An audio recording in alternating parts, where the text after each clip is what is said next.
눈치채셨나요? 바로 모두 3D 프린터로 만든 것들이라는 점입니다. 44시간 만에 자동차를 만들고 3D 프린터로 만든 기타로 연주하고 본인만의 컬러를 만들어낼 수 있는 메이크업 프린터, 그 밖에도 하늘을 나는 드론, 비키니 등의 의류, 심지어는 초콜릿, 피자 등등의 먹거리까지 3D 프린팅의 세계는 무궁무진합니다. 그런데 이처럼 3D 프린터의 활용 영역이 넓어지면서 쓰이는 소재도 다양해졌는데요.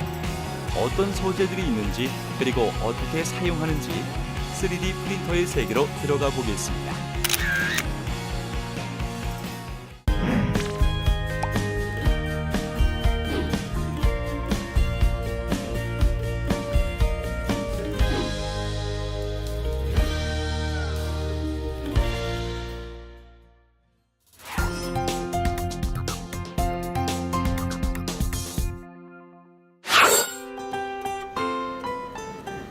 선배님 뭐 하세요? 태연 씨 마침 네. 잘 왔어요. 제가 바쁜 일이 있어서 네. 태연 씨를 부를까 말까 고민하고 있었거든요. 네네. 어떤 일이신데요? 이 프린터 소재가 좀 다 떨어져서 네. 소재를 교체해야 되거든요. 네. 네, 태연 씨가 좀 교체 좀 부탁해요. 네. 제가 한번 해보겠습니다. 네. 다녀오세요.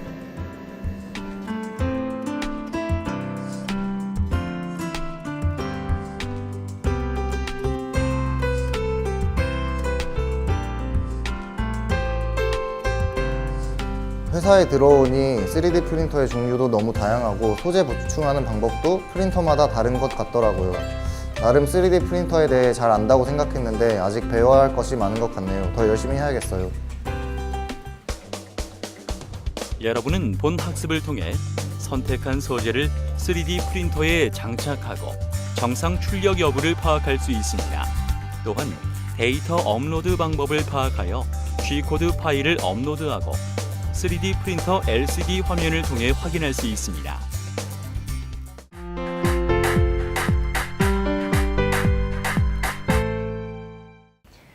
안녕하세요. 정혜란입니다. 우리의 상상력을 현실로 출력하는 3D 프린터용 제품 제작 과정. 오늘도 함께 해주실 노수환 강사님 모셨습니다. 강사님 안녕하세요. 안녕하세요. 노수환입니다.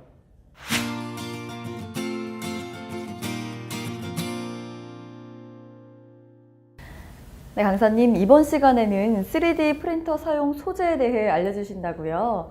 3D 프린터 하면 우리는 보통 플라스틱을 사용해서 만드는 모형 같은 것들을 출력하는 모습을 먼저 연상하게 되는데요. 네, 아나운서님. 열가소성 플라스틱을 압출하는 방식의 3D 프린터를 말씀하시는 것 같은데요. 요즘 3D 프린터가 일상생활에 많이 도입이 되면서 FFF 방식의 저가형 3D 프린터가 많이 보급이 되고 있습니다. 그런데 말이 저가형이지 결코 실생활에서 사용하기에는 저렴하지 않은 가격들이 많습니다. 네, 혹시 가격대가 어느 정도인가요? 예, 보통 100에서 300만 원대를 형성하고 있는데요. 일반적으로 사용하기에는 가격이 조금 부담스럽네요. 네, 그래서 바로 랩랩 프로젝트가 나오게 된 배경입니다. 랩랩 프로젝트에 대해 알아보겠습니다. 랩랩 프로젝트는 영국에서 시작된 오픈소스를 지향하는 프로젝트 단체를 말합니다. 주로 FDM 방식을 사용하는데 랩랩에서는 이를 FFF라고 부릅니다. 국내외 저가형 3D 프린터가 다수 등장할 수 있었던 건 랩랩 프로젝트 덕분이라고 해도 과언이 아닐 텐데요. 그 이유는 랩랩의 3D 프린터 제작에 필요한 도면이나 소프트웨어 정보들이 모두 오픈소스로 공개되어 있기 때문입니다. 그렇군요. 그런데 FFF라는 방식이 있는 걸로 알고 있는데 이건 어떤 건가요? 네, FFF 방식은 열가소성 플라스틱 수지를 얇은 실처럼 뽑아 만든 플라스틱 필라멘트를 재료로 사용하는 방식으로 플라스틱 필라멘트를 익스트루더, 즉 압출기에 넣어 고온으로 녹여서 노즐을 통해 필라멘트 재료를 용융 압출하는 방식입니다. 우리가 가장 많이 보는 형태의 3D 프린터가 바로 FFF 방식이군요. FFF 방식에서 주로 사용되는 재료의 소재로는 어떤 것들이 있나요?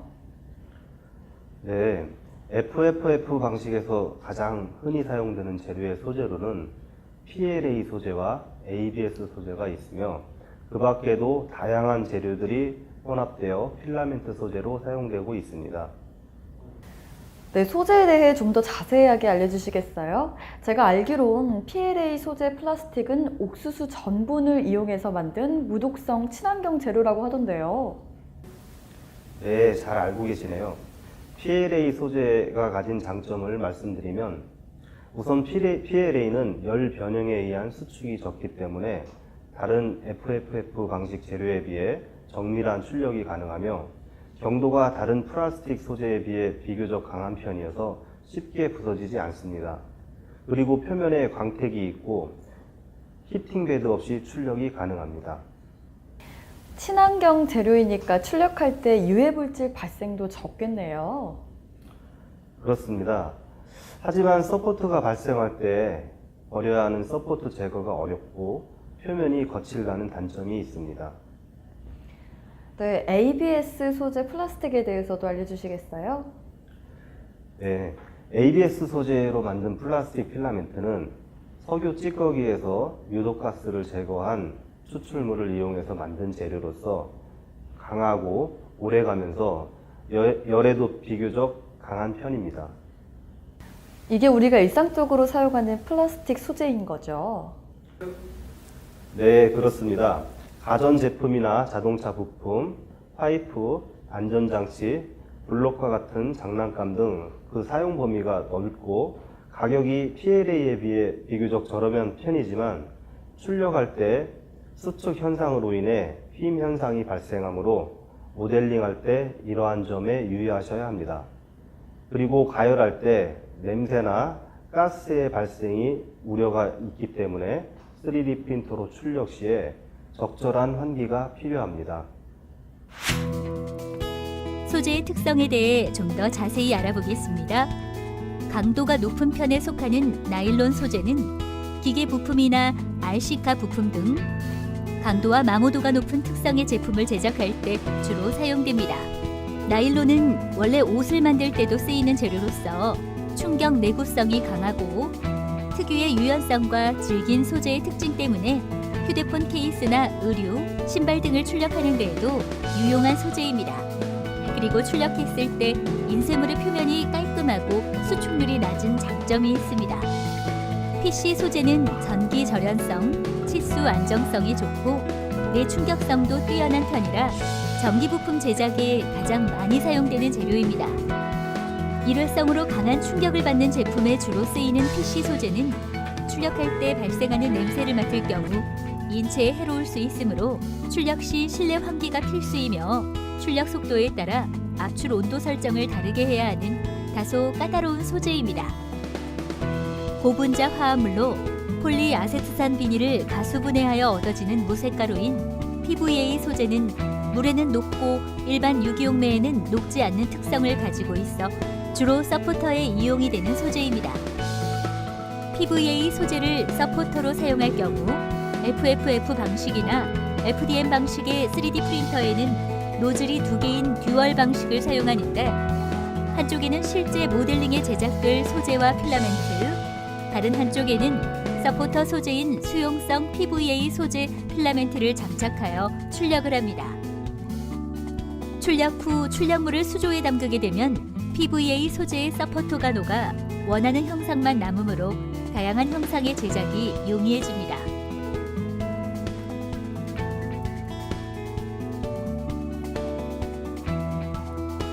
HIPS 소재의 재료는 ABS와 PLA의 중간 정도의 강도를 지닙니다.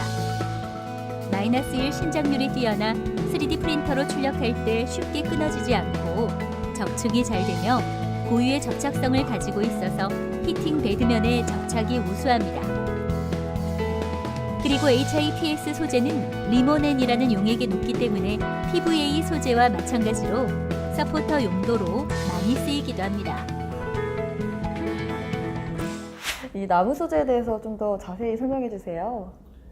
네, 나무 톱밥과 수지의 혼합물로서 나무와 비슷한 냄새와 촉감을 지니고 있는 나무 소재는요, 출력물이 목재의 느낌을 주기 때문에 인테리어 분야에도 주로 사용되고 있습니다.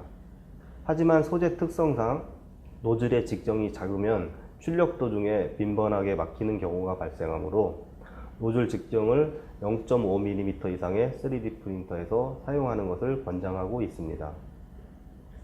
열 가소성 폴리우레탄 탄성체 수지인 TPU 소재는 내마모성이 우수한 고무와 플라스틱의 특징을 골고루 갖추고 있기 때문에 탄성과 투과성이 우수하며 마모에도 강한 편입니다. 탄성이 뛰어나서 휘어짐이 필요한 부품 제작에 주로 사용되지만 가격은 PLA나 ABS에 비해 좀 더 비싼 편입니다. 그런데 푸드 프린터도 있나요? 그럼 푸드 프린터에서는 음식의 각종 원료, 소스들을 소재로 사용하나요? 네, 그렇다고 볼 수 있습니다. 이 밖에 초콜릿, 소프트 PLA, PVC 등이 있고요. 또 특이하게 건물을 짓는 데 사용되는 FFF 방식 3D 프린터에선 시멘트 같은 것을 소재로도 사용하고 있답니다. 네, 강사님, 저희가 지금까지 FFF 방식의 3D 프린터와 그 소재에 대해 살펴봤는데요. 그 외에 다른 방식의 3D 프린터로는 어떤 것들이 있을까요? 네, FFF 방식이나 FDM 방식 이외에 액상 소재를 기반으로 사용하는 SLA DLP 방식, 분말 소재를 사용하는 SLS 방식 등이 있습니다. 역시 다양한 방식이 존재하는군요. 하나씩 소개해 주시겠어요? 먼저 SLA 방식은 무엇인가요? SLA, 스테레오 리소그라피 방식은 액체 상태의 광경화성 수지를 출력물 재료로 이용하는 방식입니다.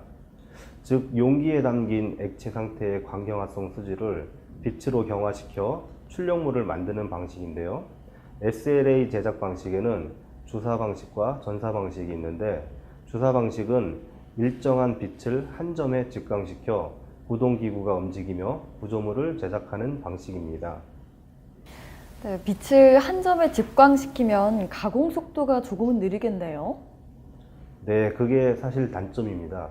하지만 가공이 쉽게 되는 장점도 있는데요. 이에 반해 전사 방식은 한 점이 아닌 한 면을 광경화성 레진에 전사하여 구조물을 제작하는 방식으로 가공 속도, 즉 적중 속도가 빠르다는 장점이 있습니다. 광경화성 재료에 대해 알아보겠습니다. 빛에 의해 반응하는 광경화성 재료는 반응성에 대한 고유의 물성값을 가집니다.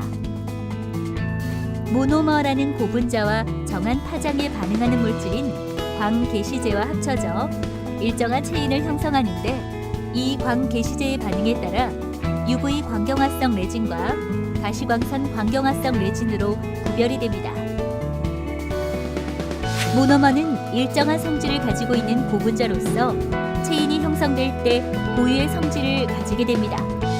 고유의 물성값들은 광경화성 수지를 사용하는 3D 프린팅 시스템의 정밀도와 성형 속도, 성능 등에 대해 영향을 주고, 구조물을 제작할 때 0 투과 깊이와 1 임계 노광은 이 광경화성 수지의 특징을 나타내는 중요한 값으로서 실험을 통해서도 구할 수 있습니다. 그리고 빛을 이용하기 때문에 정밀도가 높지만 가격이 FFF 방식 재료에 비해 비싼 편입니다. 또한 빛에 굳는 물질이므로 소재 관리를 할 때 주의가 필요하며 폐기를 할 때도 별도의 절차를 거쳐야 합니다. 광경화성 재료로 UV 레진과 가시광선 레진이 있다고 하셨는데 좀 더 자세히 설명해 주시겠어요? 네, 좀 어렵죠? SLA 방식 3D 프린터에서 가장 많이 사용되는 재료인 UV 레진은 UV 광선을 쏘이게 되면 경화가 되는 재료로서 약 355에서 365 나노미터의 빛의 파장대에 경화되는 레진이라고 볼 수 있습니다. 네, 그럼 혹시 구조물을 제작할 때 실내 빛에 노출되면 경화가 되거나 뭐 그러지는 않나요? 그것은 전혀 걱정하지 않으셔도 됩니다. 그리고 UV 레진은 FFF 방식 재료에 비해서 비싼 편이지만 SLA 방식의 재료 중에서는 가격이 싼 편이고 정밀도가 비교적 높은 편입니다. 하지만 강도는 좀 낮은 편이라서 주로 시제품 생산에 사용되고 있습니다. 가시광선 레진은 가시광선을 쏘이면 경화되는 레진을 말하겠네요. 네, 맞습니다. UV 파장대를 제외한 빛의 파장에 의해 경화되며 구조물을 제작할 때는 별도의 암막 또는 빛 차단 장치를 해야 구조물의 제작이 원활해집니다. UV 레진보다 가시광선 레진이 3D 프린터의 재료로서 더 이용하기 쉽습니다. 강사님, 이제 SLS 방식에 대해서도 좀 설명 부탁드릴게요. 네, SLS 방식은 셀렉티브 레이저 신터링 방식이라고 하는데요. 고체 분말을 재료로 출력물을 제작하는 방식으로 작은 입자의 분말들을 레이저로 녹여 한 층 한 층씩 적층시켜 조형하는 방식을 말합니다. 분말이라면 플라스틱 분말을 말씀하시는 건가요? 네, 플라스틱 분말뿐만 아니라 금속이나 세라믹 분말을 이용하는 SLS 방식의 3D 프린터도 있는데요. SLS 방식은 분말 속에서 출력물을 제작하기 때문에 FF 방식처럼 별도의 서포터가 필요하지 않지만 후처리 과정도 번거로운 편이고 소재의 가격이 무엇보다 비싼 편입니다. 네, 강사님, SLS 방식에서는 플라스틱뿐만 아니라 세라믹, 금속 분말도 사용한다고 하셨는데 각 분말들의 특징에 대해서 알려주시겠어요? 네, 그럼 그보다 질문을 먼저 하나 하겠습니다. SLS 방식에서 가장 흔히 사용되는 소재가 플라스틱 분말이라는 건 알고 계시죠? 그럼 그 이유가 무엇인지도 혹시 알고 계시나요? 글쎄요, 혹시 세라믹이나 금속 분말에 비해 가격이 저렴하기 때문인가요? 네, 잘 알고 계시네요. 자, 그럼 다시 본론으로 돌아가서 플라스틱 분말로는 주로 나일론 계열의 폴리아미드가 사용되는데 의류, 패션, 액세서리, 휴대폰 케이스 등 직접 만들어서 착용이나 사용이 가능한 제품을 출력할 수 있습니다. 게다가 염색성도 좋아서 다양한 색깔로 표현할 수도 있습니다. 금속 재료에 대해 알아보도록 하겠습니다. 금속 분말에 사용되는 금속 재료는 철, 알루미늄, 구리 등 하나 이상의 금속 원소로 구성된 재료를 말합니다. 이때 소량의 비금속 원소 등이 첨가되는 경우도 있는데 이렇게 금속 원소에 소량의 비금속 원소가 첨가되거나 2개 이상의 금속 원소에 의해 구성된 금속 물질을 합금이라고 합니다. 3D 프린터에서는 주로 알루미늄, 티타늄, 스테인리스 등이 SLS 방식의 금속 분말로 사용되고 있으며 금속 분말은 자동차 부품과 같이 기계 부품 제작 등에 많이 사용됩니다. 네, 강사님, MJ 방식의 3D 프린터에 대해서도 알려주시겠어요? MJ 방식은 정밀도가 높은 편으로 많이 사용되는 방식인데요.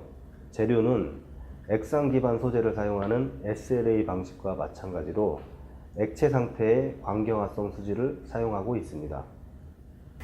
네, 그럼 재료가 잉크젯 프린터처럼 수백 개의 노즐을 통해 분사되는 그런 방식이겠네요.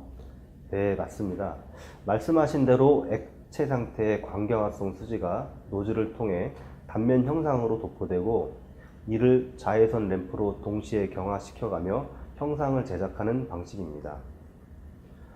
노즐과 자외선 램프가 플랫폼과 평행한 평면에서 이송되는 헤드와 함께 부착되어 있는 경우가 대부분이며 한 층이 적층되고 나면 플랫폼이 부착된 Z축이 층 높이만큼 아래로 이송되어 다음 층을 성형하고 노즐을 통해 형상 재료와 서포터 재료가 선택적으로 분사되는 방식으로 제작됩니다.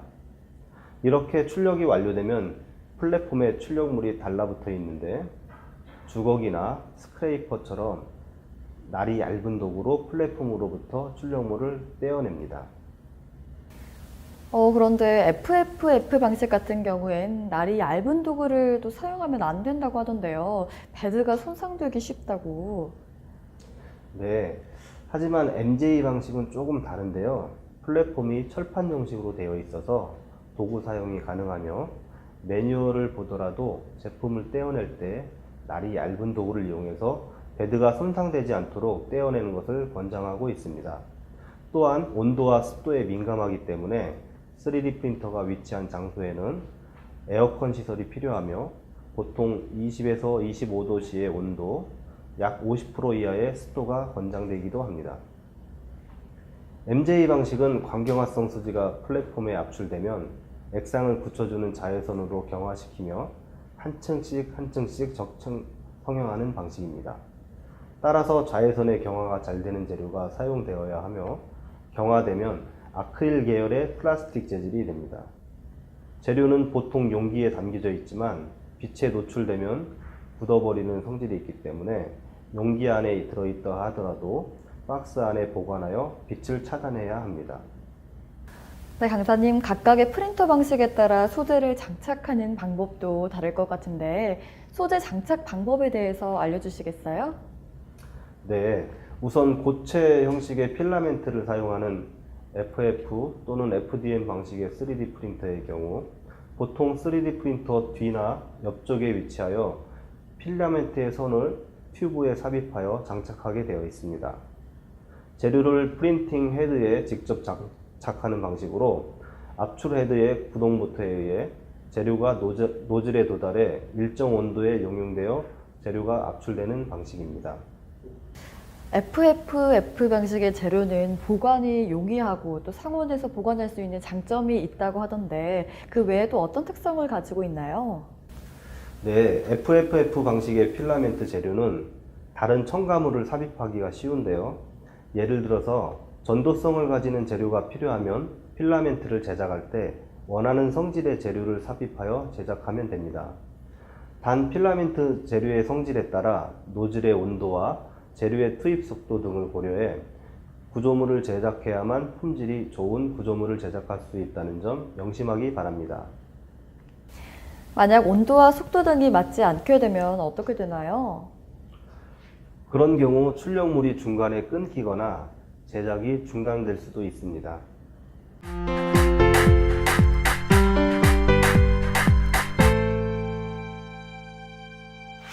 FDM 방식의 3D 프린터에 소재를 장착해 보겠습니다. 우선 3D 프린터에 장착되어 있는 LCD 화면에서 유틸리티를 선택한 후 체인지 필라멘트를 선택하여 필라멘트 장착 기능을 실행합니다. FDM 방식은 노즐이 1개 또는 2개 이상 있을 수 있는데 만약 2개 이상의 경우에는 장착하고자 하는 노즐을 선택하고 노즐을 히팅합니다. 필라멘트를 3D 프린터의 뒷면 또는 별도의 장착 부위에 설치하고 튜브로 필라멘트를 삽입합니다. 노즐이 히팅되어 필라멘트가 제대로 출력되는지 확인한 후 필라멘트 고정 장치를 고정시키고 튜브를 끼워 장착을 완료합니다. 소재 준비하기의 중요 내용을 다시 한번 짚어보겠습니다.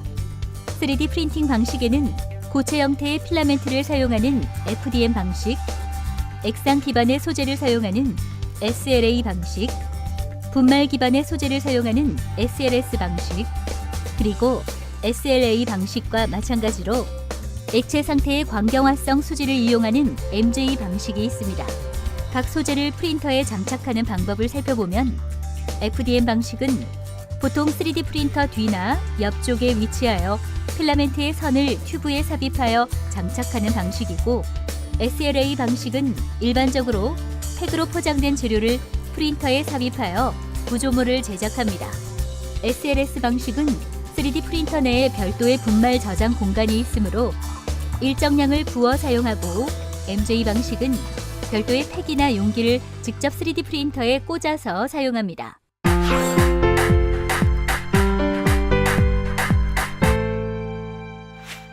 강사님, 우리가 3D 프린터로 무엇인가를 또 출력하려고 하면 우선 설계 프로그램으로 모델링을 한 후에 3D 프린터로 데이터를 전송해서 출력을 하게 되지 않나요?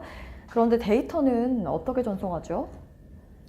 데이터를 전송하는 방식으로는 컴퓨터가 직접 3D 프린터에 연결되어 있는 경우도 있고요. 아니면 SD 카드 같은 보조 장치에 의해서 저장한 다음에 직접 3D 프린터에 데이터를 연결하는 방법도 있습니다. 대부분의 설계 프로그램들은 STL 파일을 제공하기 때문에 3D 프린터로 출력하고자 하는 파일을 STL 파일 형식으로 저장합니다. 그런데 3D 프린터 회사마다 지원하는 3D 프린터 파일로 또 변환하는 프로그램들이 있지 않을까요? 네, 그렇습니다. 따라서 해당 프로그램에서 STL 파일을 실행하고 3D 프린터에 맞게 설정하면 출력이 되는 것입니다. 강사님, 그렇다면 G코드는 뭔가요? G코드는 기계를 제어 구동시키는 명령 언어라고 할 수 있습니다. G코드는 언제부터 사용이 됐나요? G코드는 1950년대에 개발되어 1960년대 후반 미국 전자산업협회에서 최초로 표준화한 공작기계 제어용 코드로서 표준화 이후에 독일에서도 표준이 만들어지는 등 전 세계 CNC 관련 기업들도 독립적으로 G코드를 자체 장비에 맞게 고쳐가면서 사용하고 있습니다. 3D 프린터 제작사들은 해당 회사의 장비에서만 적용되는 캠 파일을 사용하고 있는데 사실 이 파일의 구조를 공개하는 것은 드문 편입니다.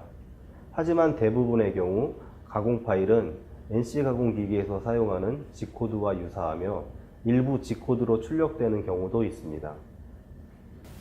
그렇군요. 강사님, G코드를 3D 프린터에 업로드하려면 어떻게 해야 하나요?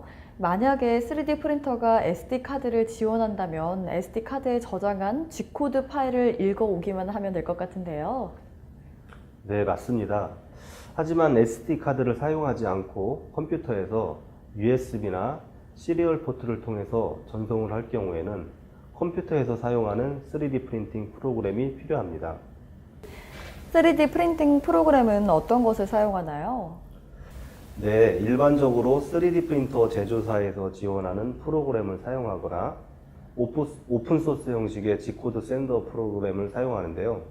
이러한 프로그램들을 이용해서 수동으로 노즐과 베드 등을 제어하고 G코드 파일을 프린터로 전달해서 출력을 할 수 있도록 역할을 해야 합니다. 네, G코드 샌더 프로그램에 대해서 좀 더 자세하게 설명해 주세요.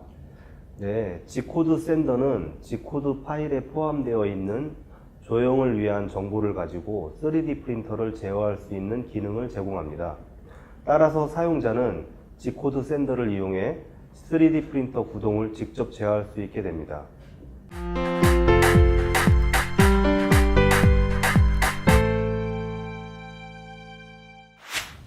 선배님, 제가 3D 프린트 공모전에 출품하려고 하는데 혹시 사전에 업로드 해볼 만한 데이터가 있을까요?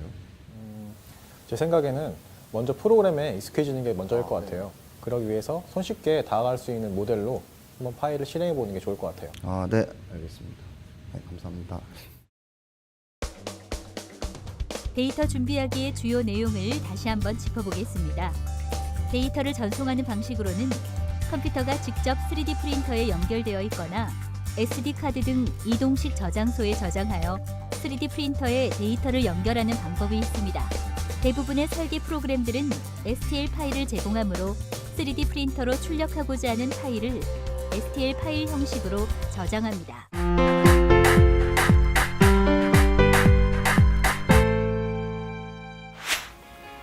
보급형 3D 프린터에서 보통 베드의 높낮이 스톤 조절은 베드 사각 모서리 아래에 높낮이를 조절하는 장치를 이용해서 합니다.